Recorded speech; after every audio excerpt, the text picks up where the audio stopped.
In C#, there are many types of applications that you could write for the .NET framework. Here are three of the most common application types.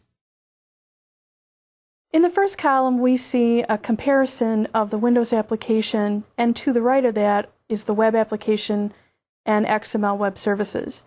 Now, there are a lot of different types of applications that you can write in C#, but these are three of the most common. A Windows application is really designed to run on the desktop, and its basic functionality is to provide a graphical user interface. It also provides client-side functionality, like client-side validation, validating user input, for example. Now notice to the right, web applications and XML web services both run on the web server. They run on IIS. But notice there is a similarity between a Windows application and a web application. A web application is also designed to generate a graphical user interface. The difference is that this application runs on the desktop. This type of application runs on the server. And when this application is processed, it actually generates a dynamic graphical user interface. Now, what happens here is on the web server, I process the web application, and it actually generates a response back down to the client.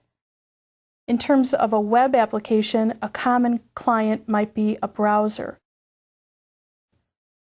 So a web application is processed on the server and sends back down to the client, in this case a browser, a graphical user interface. A web service, on the other hand, is really not built to create a graphical user interface. A web service is really a component that's shared across internet and intranet applications. The key word here is component. That commonly means an object that has no GUI interface. So a web service provides functionality in an internet or intranet environment, but it doesn't provide any kind of GUI interface. It's commonly created to share data or to move data across one point to another in the internet or intranet environment. All three application types have different namespaces that they would use. For a Windows application, system.windows.forms, that namespace is very common. This defines the set of GUI interface objects that you would use in a Windows application. For example, the form itself, a list box, a text box, a label, menu controls, and the like. You would also use system.drawing. In the web world, for a web application or a web service, you would use the namespace called system.web.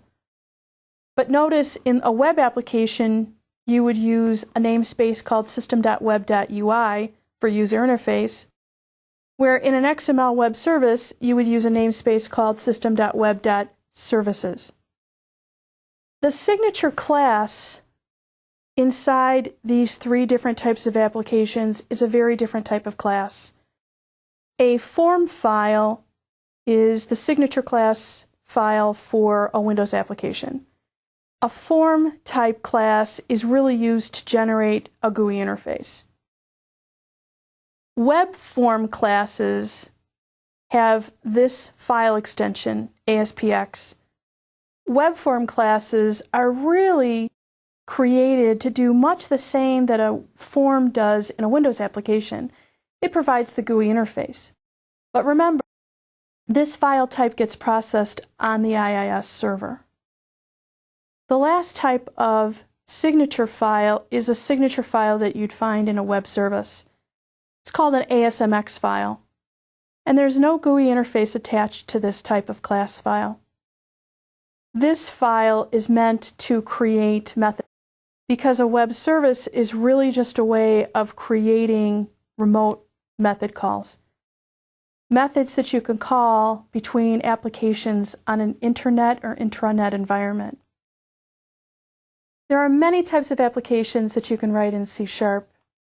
Three of those types of applications are Windows applications, which run on a desktop, and two flavors of web applications that run on an IIS server.